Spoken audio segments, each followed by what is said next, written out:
Ary finaritra ny vaovao miaraka amin'ny loko Somalaval. Somalaval, fanasarana maharitra. Bonobon vous présente le JT. Bonobon est un biscuit croustillant recouvert de pâte de cacahuète enrobé d'un fin chocolat. Bonobon, rempli d'émotions. Bonobon. Inspiration is refreshing how I spin it. Feno ery sy tanjaka manaraka hatramin'ny farany le JT miaraka amin'ny Dynamique. Dynamique, boisson énergisante numéro 1 à Madagascar. De l'énergie à boire. 5 taona ny ara-dalana sy ny kojakotsanany moteranao samy solobe oririka ilay fantadaza amin'ny kojakoja-piarakodia koreana sy japonais ary eropeana. Tranombarotra Shamsul manolotra anao ny le JT. Technospark 5 Pro, Pro Performance et grande valeur. Techno, expect more. Les dernières actualités avec le JT et la carte Visa Mvoul. La carte Visa Mvoul, une carte internationale, sans engagement, sans compte bancaire. Le monde entier accepte Mvoul.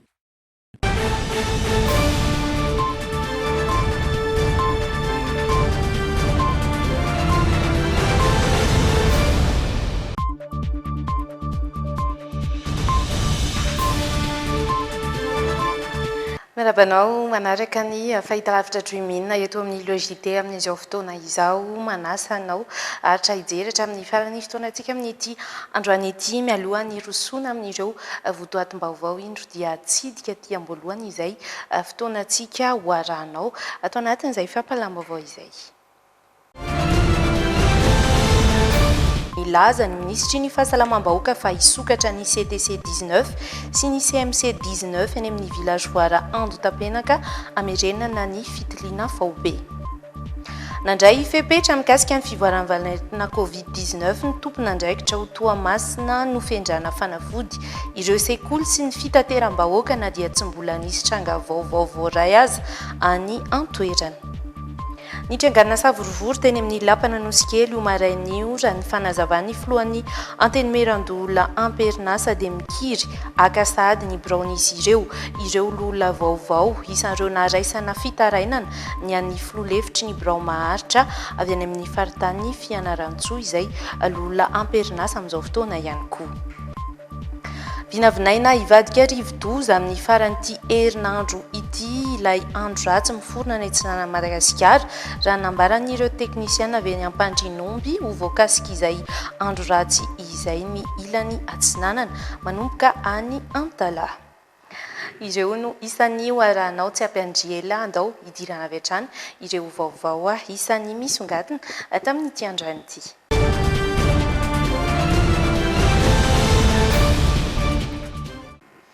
Nanao fanambarana ny prefektura ny Tanantanarivo androany entsekilan'izay dia nilaza ihany koa ny ministry ny fahasalamam-bahoaka fa dia hisokatra ny CTC 19 sy ny CMC 19 eny amin'ny villageoire Andotapenaka ho zaraina fanafody maimaim-poana ireo CSP 2 eo amin'ireo toerana izay ahitana ny valanretina Covid-19 betsaka indrindra ho iatrany ministry ny fahasalamam-bahoaka. Tsy mbola nisy fepetra vaovao ny hivoaka manoloana ny fivoaran'ny Covid-19 eto Madagasikara hoy ny prefektura ny tanàna. Nodisony tanteraka ny vaovao miely miparitaka ny amin'ny tambazotra Facebook izay milaza fa voarara ny mamory olona mihoatra ny 50 isa. Mitoetra hatrany kosa ny famoriana olona tsy mihoatra ny 200 isa fepetra toy ny teo aloha ihany. Tsy marina ihany koa ny filazana fa mila mangataka alalana amin'ny prefektura ny tanàna avokoa ireo rehetra mikasa ny amory olona ka voakasika izay ohatra ny fiangonana, mpikarakara lanonana samihafa ary fampisehoana. Miainga avy amin'ny fitondrana foibe hatrany ny fanapahan-kevitra amin'ireo fepetra entina miaro amin'ny Covid-19 raha ny fanazavany. Hatramin'izao aloha zany tsy mbola nisy fepetra vaovao niraisina zany. Izay moa zany dia mpanatanteraka n'ilay ataontsika hoe les instructions avy any amin'ny fanjakana foibe. Tsy marina filazana any amin'ny Facebook ihany zany tsy maintsy manao fangatana aty amin'ny préfecture zay vao mahazo mivavaka isalahady. Mbola tsisy an'izay aloha fa ny FJKM fotsiny zany nangataka satria tsy any amin'ny mpiangonana izy no anao fotoam-pivavahana amin'ny lahady fa eny Antsonjombe ka izy eny kianja zay zany ny nahatonga azy nangataka autorisation taty aminay. Mikasika an'ileo hoe dimapolo zany a ino moa zany ministeran'ny fahasalamam-bahoaka zany nilazany iny satria moa izy ny tena mahalalany hoe ahoana ny fomba fivezivezen'le virus ahoana ny fomba fifindrany de zay moa zany ny fijeriny amin'ny lafiny ara-teknika zay fa na izany la tsy zany zay tsy maintsy miandry ny instruction avy any amin'ny fanjakana folobe zany zay vao mandray arrêté vaovao indray ifanaraka amin'izay instruction vaovao zay. Nilaza izay ihany koa ny ministry ny fahasalamam-bahoaka Entsaikila ny fahiverina isokatra ny CTC 19 sy ny CMC 19 eny amin'ny village voaran-dotapenaka anaovana fitiliana sy andraisana an-tanana ireo olona manana fahasarotana eo amin'ny sorotraretina. Ny fizarana fanafody dia maimaim-pona hatrany. Averina eny amin'ny CSB2 toy ny teo aloha ny fizarana fanafody ka voakasika izay ny eto Analamanga, Vatovavy Boeny, Matsaitrambony, faritra efatra nahitana tranga ambony indrindra. Misy fandaminana manokana moa zay omeko atsika ankehitriny. Ireo zay misy ny sorotraretina ka voamarina fa mitondra ny tsimokaritina dia ampidiritsika any amin'ny hôpitaly ireny olona ireny. Marina moa fa ao anatin'izay koa dia ireo zay misy ny tsimokaritina ary manana ny aretina mitaiza azy ohatran'ny diabeta ohatran'ny fiakaran'ny tosida ary reny dia mitarika amin'ilay hoe manome an'ilay tranga misy fahasarotana. Ao koa zany ireo olona zay nanaovana fitiliana ary hita fa mitondra ny tsimokaritina nefa tsy misy an'ilay sorotraretina ile ataontsika hoe asymptomatique. Izy ireny zany ankehitriny dia raisina ny fepetra hoe manaraka ny fitsabony izy ary manaraka ny fiboana any an-trano ary tsy mahazo mivoaka ny trano mihitsy raha tsy tapitra ny fepetra ary hita fa sitrana izy ireny. Misy ny ministera dia mandray fepetra anankiray ty zay atomboka atsika zany ny fandaminana maro samihafa ka dia hosokafatsika zany ny village voara ny CTC 19 zany ho andreo olona zay mampiseho ny sorotraretina. Volana vitsy teo izay no tsy nandray marary ny Covid-19 intsony teny amin'ny village voara Andotapenaka no ny filazan'ny fitondram-panjakana fa efa voafeny ny tsimokaritina fa ihany koa ny fiainan'ny olona manao fitiliana teny amin'ireo toerana natokana amin'izany. Ny village voara Andotapenaka izay tsy mbola vonona amin'ny fandraisana ao anatin'ny 3 andro avy raha nijery izany teny an-toerana izay tamin'ity androany ity.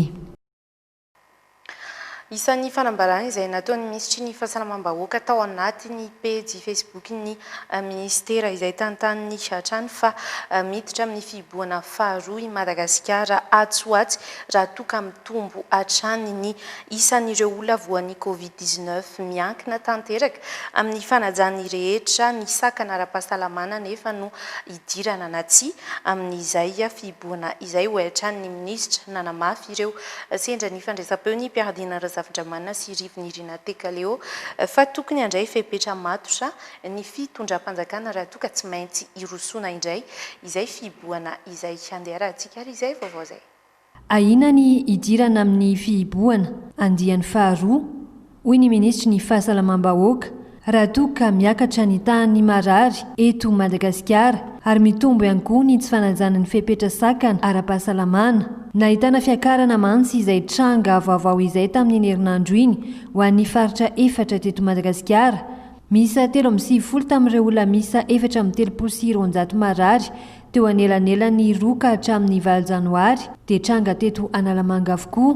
Isa ambony indrindra taorian'ny fiboana ka nanaitra avy hatrany ny fitondram-panjakana. Io fiakarana zao moa dia hita fa noho ny tsy fanarahana ireo fepetra sakana sy ireo fitsipika maro samihafa zay napetraka mba tsy hiparatany virus ary mariana fa ireo fitsipika ireo sy ny fepetra sakana dia mbola manakery ary napetraka atsika zany ary tokony ho toizana mandrakariva ary amafisina mihitsy ary ao anatin'izany miankina amin'ny fanajantsika ireo fepetra sakana ireo fitsipika maro samihafa no tsy idiratsika amin'ny fiobona etona dia tianay no manamarika ary manipika mihitsy fa ireo tompon'andraikitra maro samihafa maefa dia tsy maintsy andray ny sazy mifanaraka amin'ny tsy fanarahana an'ireo fepetra sakana ireo nanamafy tsy andaniny ireo olona izay sendranay androany fa mila jerena tsara ny paikady vaovao hiatrehana ny fihiboana faharoa raha iroso amin'izany ny fitondram-panjakana maro mantsy ny lesoka teo aloha ka ny paika ny vatana tamin'ny mponina izay isan'izany ny fanampiana maro samihafa ny sosialim-bahoaka tsy nandeha tamin'ny laoniny ny orinasa tsy miankina tsy nahazo ny fanampiana ny atrehana tamin'ny fihiboana ny mpiasa maro tsy anasa izy ireo izay nylasa fa sahirana tamin'ny fihiboana andiany voalohany iny tsy ho anarery fa ho antsika rehetra mihitsy angamba ny fetraikany satria na ny eo amin'ny lafin'ny ekônomia zao dia mety hitotongana be tsika ny fiainantsika koa etsy an-daniny efa mitotongana amin'ny viditainana dia manaraka an'izay zany tsikako zayko tsy maintsy manaraka an'izay satria fa atahorana indray izy ty hoe hiverina indray iny tsisy fiatraikany amiko aloha le izy madinika indrindra fa madinika eto zany dia mba apetsako le madinika zany tena metsaka amin'io fa hoan'ny olona raha ny tena izy aloha tokony isy foana mifanampiana rehefa nisy ny fiobona dia tsy maintsy isy mifanampiana satria ny olona raha ohatra hoe fehezinao nefa tsy isy fanampiana dia izy tsisy zava-poana aloha tsonga dia tsy asiana confinement dalo raha zaho manokana mila maka fepetra tsara hoe ahoana nandamenana azy satria enjakenjana ihany surtout anay ohatran'izay zao miasa tena dia tokony izy vahaolana fepetra zany mahafinaritra hoe hiarovana ny fahasalamana fa le fivelomana sy mifanampiana koa mila jerena ihany satria tsy mitovy ny saranga dia nefa nandray le izy mety hoe hikorotana nefa izay zavatra mila jerevana ihany hoe zavatra plam fa raha ohatra kosa ka hoe verina hiboka indray ny vahoaka malagasy kanefa tsisy mifanampiana dia tsy fantatra zay fiantsaikan'ny vahoaka malagasy na hoe marary tapika na hoe maty tapika ohatra dia mangataka amin'ny filoha zany zay vahoaka malagasy raha verina mihiboka dia fanampiana ihany tompoko mandry matofiloha ny angatahana nanizingizina ny mpitondra teny ny governemanta volana vitsy izay fa tsy hiditra velively amin'ny fihiboan'i Madagasikara ka tsy tokony anaiky ho voareborebo ny tsawahely ny mponina miainga amin'ny fitondram-panjakana kosa ny manapaka na isy fihiboana anaty izay andrasana treto ny makasika izay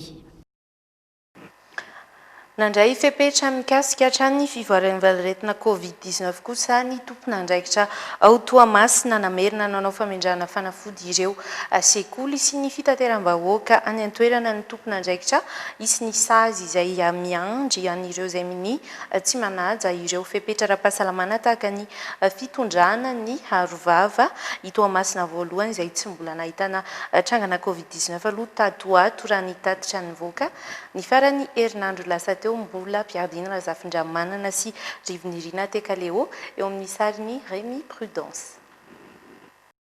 Iroso amin'ny famindrana fanafody ireo fitateram-bahoaka tukutuku sy posy ary ny sekoly ao Toamasina ny tompon'andraiki-panjakana ny an-toerana mba hisoroana amin'ny mety hipartany covid-19 ao Toamasina. Fanapa-kevitra noraisin'izy ireo taoriany ny fivoriana ny raisana. Manomboka amin'ny herinandro kosa dia hiditra amin'ny fanasaziana ireo olona izay tsy manaja ny sakana ara-pahasalamana ny tompon'andraikitra. Efa misy ny fanaraha-maso ireo olona tonga ao Toamasina hialana amin'ny fianaky ny aretina. Satria raha manaraka ny filazam-baovao tsika anatin'ny tele sy ny karazany ihany dia any ampitan-dranomasina any dia mitombo dia mitombo ireo izay victime ny coronavirus. Ka amin'izao fotoan'izao tsika eto Tamatavy dia efa misy ka tsy haiko enina angamba izy zay. Ka mialohan'izay dia aleo jerena ireo toerana izay misy ny zanatsika, ireo toerana izay voriana matetika na ataontsika hoe any amin'ny fandraisana pension zany na ny bazary ka manomboka androany zany dia ny commune urbaine dia efa mandraraka ranom-panafody natomboka eto amin'ny CGR Tsimilao zany mba hisorohana ny mety aretina hitranga amin'ireo zanatsika ireo. Tsy nahitana trangana Covid-19 vaovao hatreto i Tomasina raha nitatra nivoaka ny farany herinandro lasa teo. Hidatra amin'ny ireny toerana fivezivezen'ny olona maro ireny kosa ny famindrana fanafody aorin'izao toy ny any an-tsena sy eny amin'ny toeram-pandraisana fisondron-dronono ary ny toerana samihafa.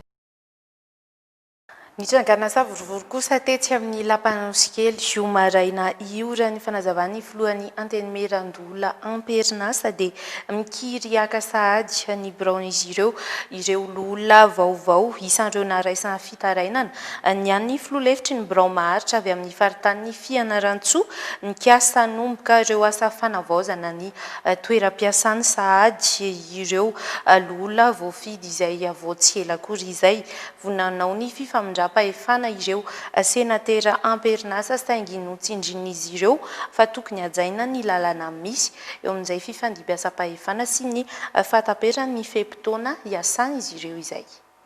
Fanararaotam-pahefana sy tsy fanarahan-dalàna tsotro izao no ataondreo lola vaovao andray tsy hoela ny Lapanosy-kely hoy ny filohan'ny antenimieran-dola. Nampiakapeo i Rivo Rakotovao manoloana ny fikasandreo olona milaza ho iraka ireo olona vaovao sasany anomboka sahady ny asa fanatsarana amin'ny Brown ireo senatera andao tsy hoela ity lapa ity. Isandreo naraisana fitarainana ny an'ny Brown ny filoha-lefitra avy amin'ny Fianarantsoa.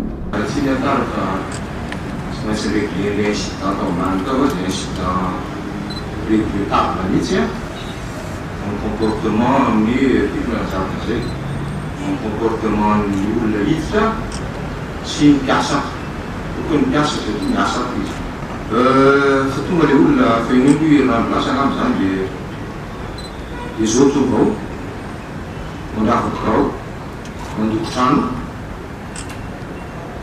manika ny dossier ao anatiny ratsina tonga de tegna koa ny PDG entreprise marina fa ratsiratsy ngamba le trano ao tsy mendrika ny fieritretany azy fa ian'igny moa de respect mbola tsy misy passation teto na indray mandeha. Iray volana lasa izay no efa niaodiaody tao amin'ity androm-panjakana ity ny sasany tamin'ireo lola vaovao ireo na dia tsy mbola nivaly akory aza ny valim-pifidianana ho iatrany ny filohan'ny antenimieran-dola manoloan'ireo anefa tsy nisy ny fepetra miraisin'ireo tompon'andraikitra ny fiambenany ity lapam-panjakana ity. Zay lazay koa zareo tompona andraikitra madame SG, directeur de sécurité, directeur logistique et intendant de palais. Hoe rehefa vita re olona ny passation misy miantso ato ameo anay ny karaman'ireo sénateur reo jerevanay divanay anay dia taitaitra ao le direfa idiran'ny olona ny trano amin'ny valo maraina hitanay intendant sy ny directeur dia vahaka ke zany ao ambanina zany il faut mpiasa TV plus mandoko trano sy mametraka ino ty izy ino ty tapity mokety dia mijery fotsiny maramila feno trano intendant de palais mba zay moa zay hoe mahazanareo tsaina ve zany ma hoe ok tonga ny abrogation anaty ministre ohatra na efa nome ary le misoazy mbola tsy vita passation andala ary ianareo miditra ny Mazarivo hoe olokonay mangamanga sa olokonay maitsomaitso ny tranony Mazarivo le miditra eo ny olona fa ity ve bazary sarotra ny miala ny sasany anty angamba zao vao niainana zany amin'ny 19 sy ny fitsaram-belatsia ataon'olona sasany fa ngara 19 angamba tena marina nareo fo lasa nareo ka anao le lasa miteny an'izay satria tena gaka mihitsy hitanay izy zareo tonga tamin'ny fito miaraka amin'ny camion kely iny fa ny rano PDG ony zareo oa de jerena fotsiny azona vraiment antanina ny directeur logistique efa niteny tamin'ny efa niteny koa fa le secrétaire no name lakle antanina ny intendant za fa niteny tamin'ny madame SG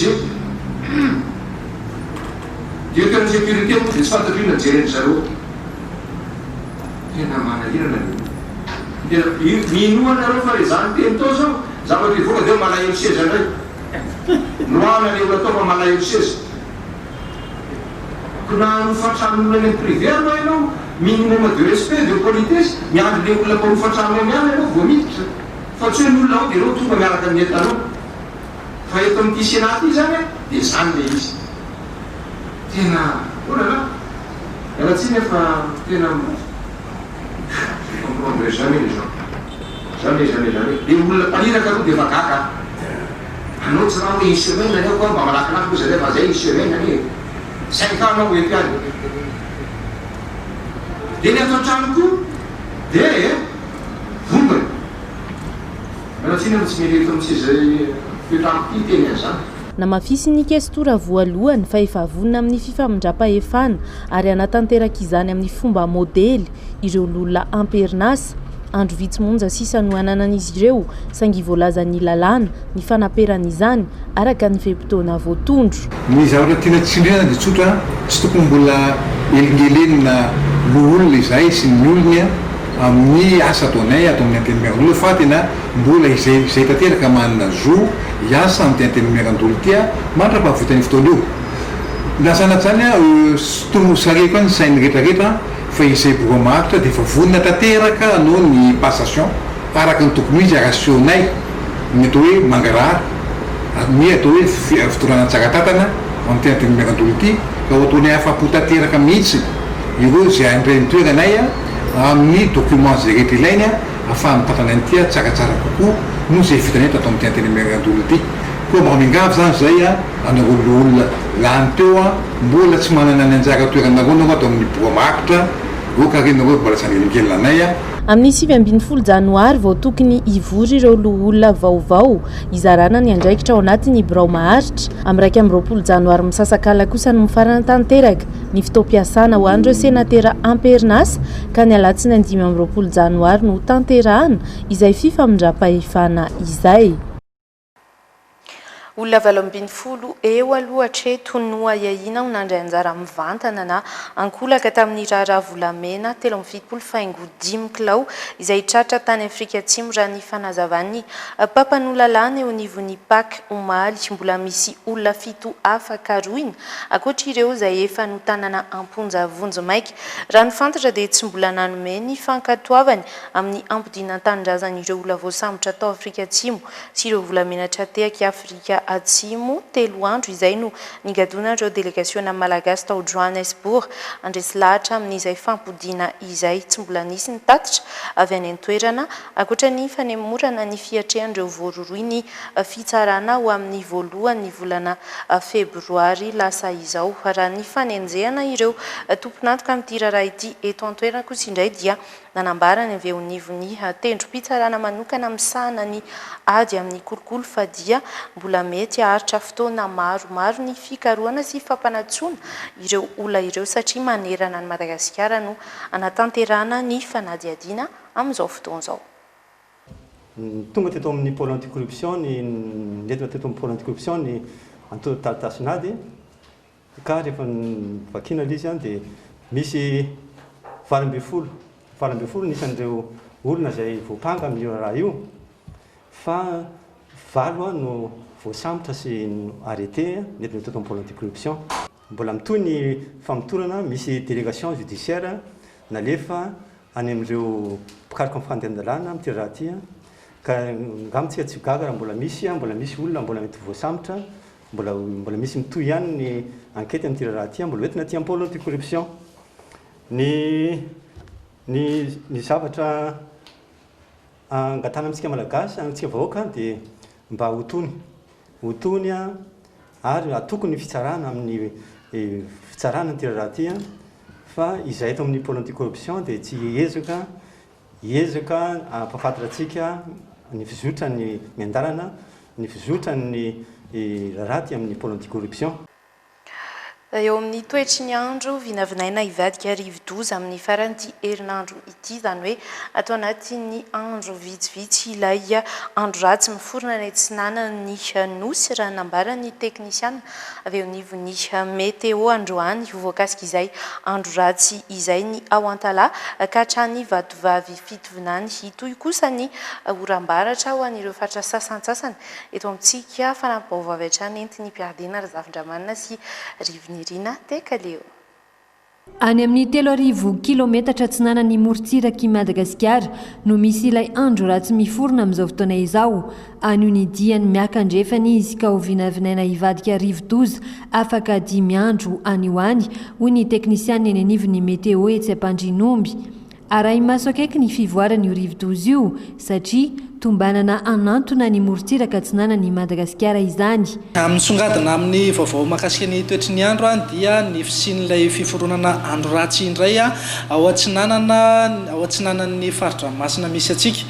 Izany hoe nandrefesana azy andro any zao dia any manodidina ny 3,000 kilometatra atsinanan'ny morontsiraka Madagasikara misy azy. Fa hatreto ny firafitry ny atmosfera atsika dia tombanana anakorotana ny toetry ny andro ankapobeny aty amintsika izy amin'ny herinandro mitsidika io. Arak'izany dia entanina sahady ny amponina manomboka avy eo an-talaka hatrany avadivavafito vinany mba hiomana ny amin'izay. Mitoetra hatrany ankoatra izay ny zone de convergence intertropicale ao amin'ny faritra masina indianina ambany ny rivotra entiny satria dia anelanelany 30 ka hatramin'ny 40 kilometatra isan'ora. Vokatra izay anefa dia isy oram-baratra manerana ny faritra maro eto Madagasikara toy ny eto Analamanga. Saika mbola miandrandra oram-baratra hatrany aloha manerana ny faritra maro eto Madagasikara fa tsy ny any amin'iny tapany atsimonosy sy morontsiraka atsinanana iny no vinavinaina ho maina ny andro amin'ny ankapobeny. Mila miomana sady ihany koa zany ny olona ny amin'ny fiatrehana izay oram-baratra izay indrindra moa atsika eto amin'ny afovoantany sy ny tapany avaratry ny nosy. Tsy nisy fiovana firy ny maripana ho an'ny faritra Analamanga anefokevoka hatrany izany mandritra ny 3 andro avy.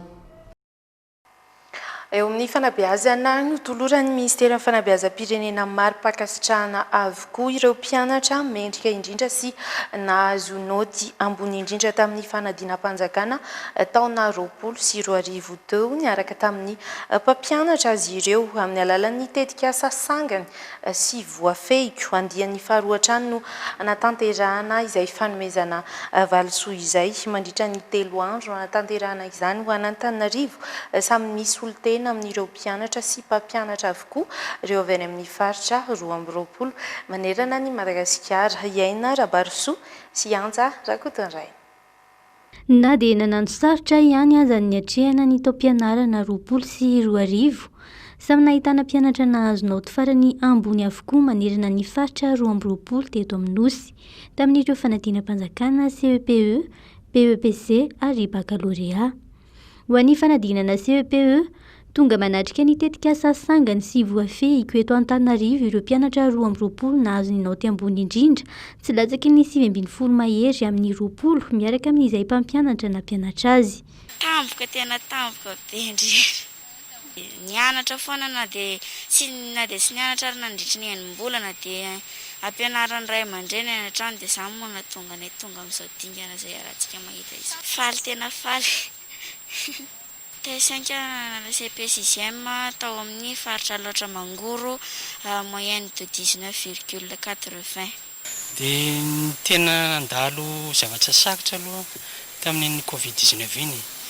Neo ny zavatra iny dia niezaka ny tena, niezaka nanao izay farany hery zany. Tsy toy izay zavatra izay fa tsy teo ny fanakinana ny aina tao amin'Andriamanitra. Be no dia faly ny tenako hoe. Faly ny tenako fa nisy vokatra zany zavatra nampianako ndraiky izy dia misy dia tanana plisin'izay. Ho an'ireo mpianatra nanala fanadinana BEPC sy baccalauréat kosa nahazo ny mari-pankasitrahana natrika ity tetikasa ity izay nahazo naoty ambony indrindra tamin'ny taranja nanadinana azy miaraka amin'ny mpampianatra n'ilay taranja. Andian'ny faharoa amin'ny tetikasa sangany sy voafehiko ity ho tanteraina manomboka andro any ity ary efa tonga eto Antananarivo avokoa ireo mpianatra sy mpampianatra ireo. Izy ireo zany raha isaky ny région isaky ny examen officiel ny ankizy izany hoe amin'ny CPE misy 2020 ny BPC 2020 ny bac 2020 ho an'ny mpampianatra indray raha isaky ny région ihany koa zany ny mpampianatra CPE 2020 koa zany mpampianatra CPE fa ny mpampianatra BPC dia 7 satria 7 matière ary ny mpampianatra bac araka 20 dia hoe jerena ny matematika ohatra teto Madagasikara tamin'ny BPC izy nahazo 20/20 tamin'ny matematika 60/60 moa zany amin'ny BPC dia nijerena le mpampianatra an'iny ankizy nahazo an'le 60/60 iny dia iny mpampianatra tonga aty io. Mandritra ny 3 andro no anatanterahana ny tetikasa fitsidiana ireo sekoly isan'ny sangana eto Madagasikara, fitsidiana ny rovana Ambohimanga sy ny valan-javaboary ao Antsimbazaza ary ny fampijerena horonan-tsary amin'ny endriny 3D. Ireo mpianatra ireo ao amin'ny plaza Ampefilo no mamaritra io tetikasa io. Entina maranana izany kosa ny fiarahan'izy ireo mitafatafa amin'ny filoham-pirenena ny zoma izao. Anisany sehatra ny sedra olana nandritra ny ameana ara-pahasalamana ny fizahantany olana tsy mampandroso ny toe-karena hatreto ary eritreretina ny fahasarotany fampiarana izany mbola fidiny sisy tany ny Madagasikara andry ny fizahantany 700 ny mpiasa misehatra eo amin'izay fizahantany izay no voaterina ato tamin'ny asany izany hoe mpiasa mandidina ny 8 sy 3 alina eo izany no tsy anasa amin'izao fotoana ho an'ny sehatriny fizahantany manokana vahaolana ny fanomezana fiofana ho an'ny mpiasa iray alina tetikasa mitentina 5 tapitrisa $, Aina Rabarso sy Yanja Rakotanray. Orinasa vaventy, orinasa madinika, orinasa mpianakaviana sy orinasa mahaleotena mpisehatra eo amin'ny fizahantany no mitondra takaitra, nandritra ary taoriny ny fahamehana ara-pahasalamana. Mpiasa eo amin'izay sehatra izay mandidina ny 8 sy 3 alina eo araka izany no very asa vokatra izany amin'izao fotoana izao. Araka ny Confédération fizahantany eto Madagasikara dia tsy afaka ny havitena ireo orinasa ireo noho ny antony maro samihafa, isan'izany ny fikatoana ny sistany olana iray isan'izao tontolo izao. Fa raha manome zany tsika amin'izao fotoana izao ireo isa ireo ao anatin'ny chômage teknika dia misy eo amin'ny 8 sy 3 alina amin'ireo ataontsika hoe asa mivantana zany ao anatin'ny fizahantany. Izy ireo zany dia araka nambarako teo mihoatra ny 700 ny asa mivantana ao anatin'ny sehatry ny fizahantany. Tsy nisy ny fiantohana avy tamin'ny fanjakana tamin'ny fotoana nasahirana ireo orinasa misehatra amin'ny fizahantany ireo. Tsy nahafanantana ny ari-karena raha teo ny fizahantany anatiny. Marina hoe misy ny tourisme national fa kosa raha jerena zany ny abea ny isa ny orinasa miasa sy ny hoe miaratsika amin'ny teny français ny contribution amin'ilay économie zany dia tsy maintsy misokatra ihany koa zany isika raha tiatsika hoe iroborobo ary iverina amin'ny zay niveau nisy anazy taloha zay tsy maintsy isokatra zany ny frontière. Hofanina mandritra ny herintaona ireo mpiasa avery asa voaterina ampiatoana noho ny fahasahiranana ny orinasa ireo. Tetikasa mitentina 5 tapitrisa $, na mihoatra ny 7.0 miliara ariary no anatanterahana izany. Mba azahoantsika zany hoe tsy miandry fotsiny dia natao ty programme ty mba azahoantsika zany manofana an'ireo mpandraharaha rehetrarehetra ao anatin'ny fizahantany ny filière rehetrarehetra ao anatin'ny fizahantany dia azo ny formation. Ny 700 ny mpiasa malagasy mpisehatra amin'ny fizahantany no voaterina ampiatoana tamin'ny asany nandritra ny fiatrehana ny Covid-19. Mbola olana lehibe ankehitriny ny tsy fisokafan'ny abakabaka manakana ireo mpizahantany. Efa manomboka indray amin'izao fotoana ny fandraisan'ireo mpianatra maniry ny hiofana na hianatra mikasika ny fitantanana ny mpiasa sy ny fampandehanan-draharaha eo anivon'ny orinasa dia eo amin'ny CFRH Institute. Ity fitoerana ity dia mamoaka mpianatra manodidina ny 10 eo isan-taona hatramin'ny tsanganana nanomboka ny taona 2024 ny andindiny mikasika izay. Ny CFRH Institute dia ivitoeram-panofanana mifantoka tanteraka amin'ny fampianarana sy fanofanana momba ny gestion de ressources humaines na fitantanana mpiasa anatina orinasa iray.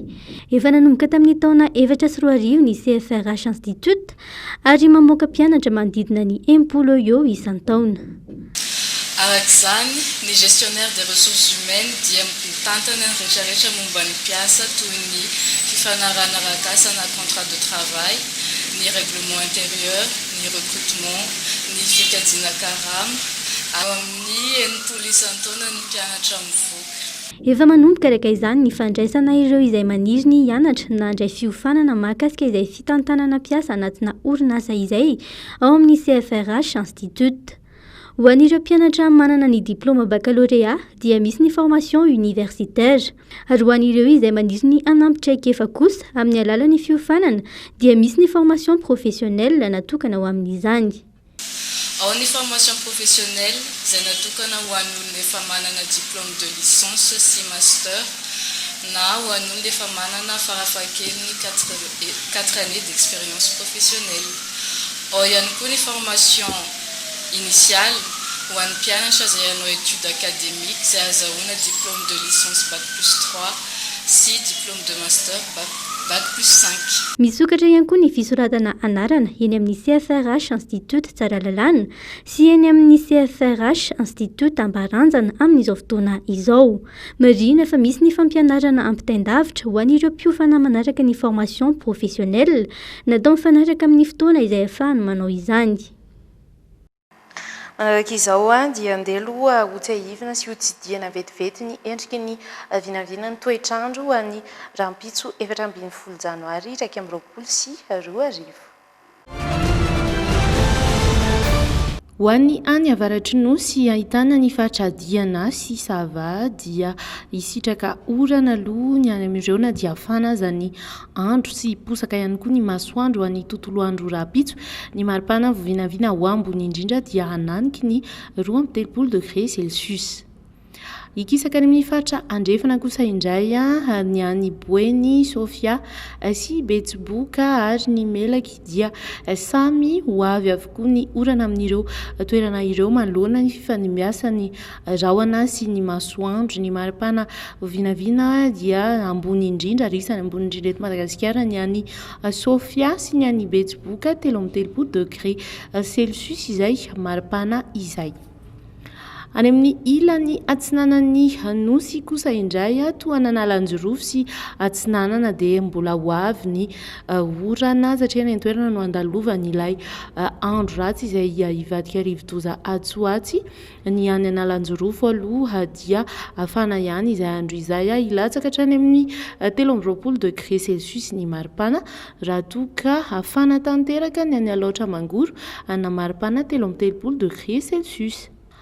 Ho an'ny eto afovoantany dia ifandimby ny rahona sy masoandro toy izay hita ny abongy lava ny any eto Analamanga aloha dia isy ny orana ho an'ny tontolo andro rampitso tahaka izany ihany koa ny any amin'ny faritra Vakinakaratra sy Itasy iny somary angatsiatsika ioatra ireo faritra hafa nefa ny any Vakinakaratra 12 degré Celsius ny ambany indrindra afana tanteraka kosa nefa ny andro any bongy lava manana maripana 13 degré Celsius.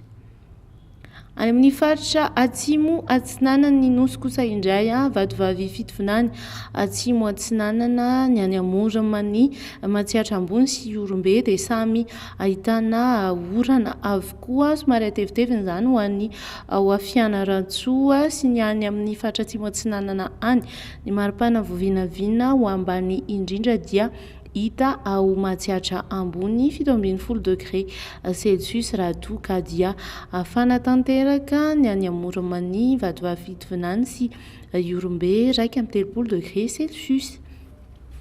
Fa nandeha any amin'ny ilany andrefana ny any atsimo andrefana moa zany ny any Androy, ny Anosy, Menabe sy atsimo andrefana dia tsy hisy ny orana saingy ifandimby ny rahona sy masoandro isy ihany koa ny tandrifindrahona. Ny maripana voavinavina dia ambony indrindra eto Madagasikara ny any Androy satria dia mananika ny 13 degré Celsius izay maripana izay ihany no afany indrindra zany eto Madagasikara ho an'ny rampitso. Dia hatreo ny fotoanako aminao tamin'ity hariva ity ankasitrahana ianao tsy nisaraka hatramin'ny farany hatramin'ny fiafarany izao le JT izao ny tenako dia mamy fotoana ho anao ho amin'ny manaraka indray velogna tompoko.